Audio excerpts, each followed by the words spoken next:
Et salut tout le monde, ici Passion Car Spotting, on se retrouve pour une toute nouvelle vidéo YouTube. Comme beaucoup dans mes intros, on se retrouve au fin fond de la campagne, mais donc petit car spotting vosgien et un peu alsacien. Ça date d'au moins il y a un mois, avec pas mal de belles choses. D'ailleurs, c'est un peu le dernier rush qui me reste avec 2-3 trucs sur la route sinon, mais bon, vous voyez, le temps de merde. Donc un peu catastrophique niveau plan pour la saison, mais bon, on se réconforte avec ce qu'on a, et puis j'espère quand même que la vidéo vous plaira. Il y a des belles choses quand même, et puis bon visionnage. Là on a une magnifique 360Z Nismo. Alors s'il a plus les pneus à l'avance parce que c'est un magasin Épinal où on peut refaire les jantes, mais regardez, elle est quand même assez belle avec ses gros échappements, ce beau diffuseur SBK. Enfin, 360Z Nismo, on n'en voit pas tant que ça, et je peux dire que c'est quand même assez joli. Bon, vous vous souvenez de sa C63 MG, alors ceux qui suivent partiellement, ils ont pu déjà venir sur mes vidéos à cet endroit même un break. Ceux qui suivent vraiment, ils ont vu les deux, le break et la berline, parce que ça je vous l'ai déjà filmé, donc elle bouge pas. Et celui-là, ceux qui sont suivis, ils ont vu aussi que je l'avais filmé une fois derrière les barrières, mais là du coup il est sorti, donc on va pouvoir profiter pour le filmer. J'avais juste vu la face arrière et ces jantes, excusez-moi, elles sont violentes. Elles sont violentes, j'adore, elles sont sublimes. Et à l'arrière, bon voilà, les petits pots d'échappement de chaque côté avec les logos en rouge, ça veut dire que c'est une hybride, autrement dit une SE. Voilà, donc ces jantes qui, je répète, sont violentes, et cet intérieur assez discret, juste avec les petits logos AMG, les ceintures en rouge assez jolies. Ça faisait longtemps que je n'avais pas utilisé mon fil polarisant, ben ça fait quand même la différence. Et vraiment, il est assez joli. Ah, je viens de tomber sur un petit RSQ3, alors je l'ai croisé mais je l'ai loupé. Regardez-moi, c'est le config qui est simple, un beau gris nardo avec toutes les parties déchromées, les jantes claires que je trouve assez jolies. Alors les petits étriers rouges, ça aurait pu éveiller un peu le truc, mais comme c'est un petit délit, étrier noir, ça choque pas. Alors, le seul truc qui me choque sur la config, c'est qu'elle n'a pas les vitres teintées, enfin surteintées à l'arrière. Et je trouve que c'est vraiment qu'il y a un petit détail qui change beaucoup sur la voiture, mais le petit détail, qui est vraiment sympa, c'est l'intérieur. Il a les parties rouges là comme ça, et il a tout l'intérieur en Alcantara. On peut voir le volant, tout l'intérieur, les sièges avec les surpiqûres rouges Alcantara. Et les jantes que j'aime beaucoup. Voilà, et le petit surbéquet, alors je sais pas si c'est d'origine, c'est lui qui l'a rajouté, qui est aussi très sympa. Donc sur ce petit RSQ3, donc RS3 surélevé, et autrement appelé le mini russe. Je sais pas si on le verra mieux. Ouais, toutes les sièges Alcantara sur piqûre rouge, et il est très sympa, très simple, mais très sympa.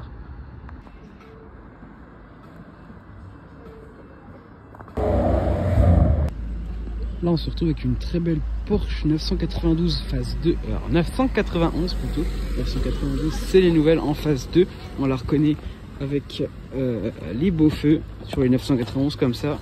Donc c'est une phase 2, et je pense que c'est une GTS vu les jantes et les échappements, avec le truc Targa en chrome. Donc elle est sublime, et surtout elle a l'intérieur rouge, elle est divine. Franchement, la config avec toutes les parties grises, intérieur rouge. Ah oui, puis le petit détail que j'adore, c'est le petit béquet là, sublime. Et puis un petit coup d'intérieur quand même avec les beaux feux de la phase 2. Voilà, classique mais tellement beau.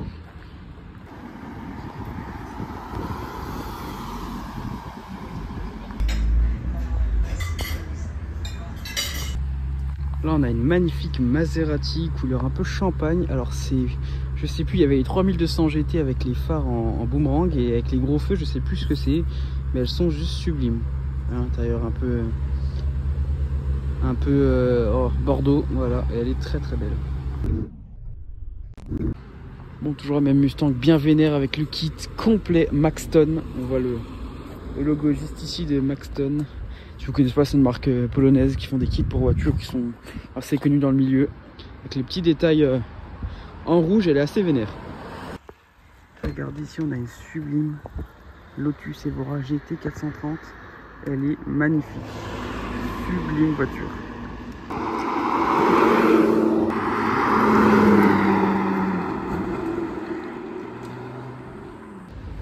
On se retrouve avec une petite Audi R8 V8 première génération enfin première génération en phase 2. On le reconnaît avec les optiques avant et les phares, les rétros de la Bugatti Chiron. Enfin, c'est plutôt l'inverse, la Bugatti Chiron qui a des rétros d'Audi R8 en V8. Voilà la cathédrale. Bon, l'arrière avec les deux petits pots, voilà. Et ce que j'aime bien, c'est qu'elle est noire et là elle est un peu gris en brillant. Là, regardez, c'est pailleté. Elle est sublime, les petits inserts en carbone là. Et l'intérieur, alors j'ai déjà fait un tour en Audi R8, V8 phase 2 aussi. C'était quelque chose. C'est une très bonne voiture, vraiment. Là, il y a une petite GTR rouge. Alors, je m'approche pas trop parce qu'il y a des gens devant, mais elle a la ligne en titane, elle a les détails noirs. Et à l'avant, voilà, elle a tout le pare-choc peint. Les belles jantes avec les étriers bronze. Elle est sublime. Regardez-moi dans ce parc d'attractions, il y a une petite Pontiac en décoration, elle est sublime, la carrosserie elle est magnifique. L'intérieur et l'arrière, il est sublime aussi. Les formes à l'époque, ils savaient faire des voitures. Là on se retrouve avec une légende voiture, j'aime m'attirer les foudres. Je trouve surcotée à mon goût. C'est une très belle voiture, M5 V10, M5 E60. Mais je trouve qu'il y a un engouement tel autour de cette caisse, alors que problème de fiabilité et tout. Après, on est d'accord qu'avoir un V10 dans une M5, c'est fou. Et un bruit comme ça, c'est fou. On a les belles intérieurs cuir, le toit ouvrant, les belles jantes M5. Et surtout à l'arrière, le gros diffuseur avec la ligne Aman en plus. Donc ça doit gueuler encore plus. Et bon, on est quand même sur une petite pépite. Le petit logo M5. Et voilà. Et le beau pare-choc bien taillé à l'avant quand même. Et voilà. Petite légende quand même, 5 V10 ça reste légendaire. Bon là on se retrouve dans un hôtel en Alsace. Et la grosse pépite, vous avez déjà une 450 Italia. Et là on adore un autre X6M. Et alors j'adore I Love Greta. Bon pour ceux qui ne savent pas, c'est une personne qui est très dans l'écologie. Donc un peu de l'ironie. Donc la Beau X6M compétition avec les gens de compétition, il est énorme. Et regardez-moi cet intérieur de malade mental, il est sublime, sublime, sublime, sublime. Franchement il est sublime. Les belles jantes, dans une config assez discrète quand même, le petit béquet et les pots d'échappement M, voilà, avec un Cayenne assez couleur champagne qui est assez joli aussi. Ça fait un très beau combo.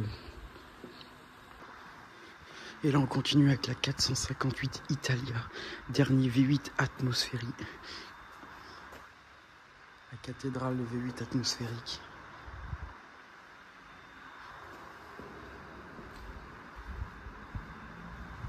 En plus, jantes grises, étrier jaune. Elle est sublime avec les trois pots d'échappement. Regardez le petit plan pour pas contourner la voiture et aller au-dessus. Regardez, avec ceinture jaune, cuir noir, et voilà. J'adore les aérations là, elles sont sublimes.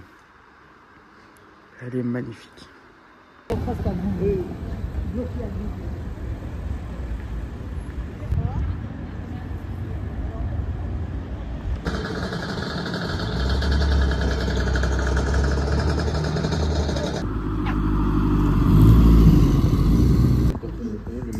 Oh, attention, c'est oh, oh, oh.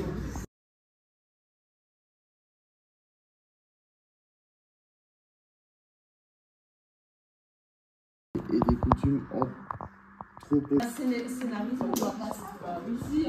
J'en ai vu une noire, c'est quand? C'est avant-hier, je crois.